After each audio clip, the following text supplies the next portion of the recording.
আজকে আমাদের কি রান্না হচ্ছে চলো দেখা যাক।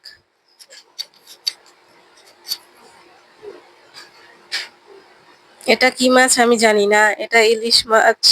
আর ওটা পাঙাশ মাছ, আর ওটা আলু বেগুন কাটা আছে, ওটা দিয়ে একটা মাছের ঝোল করবে। আমি এখন লাল শাক কাটছি। শাশুড়ি রান্না করছে সাইডে।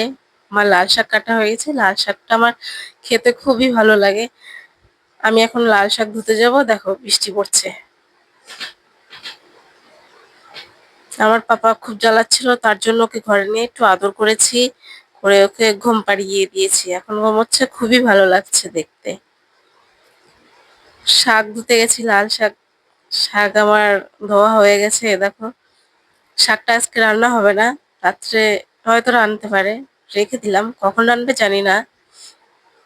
এই যে আমাদের আলু বেগুন দিয়ে মাছের ঝোল করেছে, আর বাদবাকি মাছগুলো ভাজা রেখে দিয়েছে, আজকের মতন এইটুকু। বাই।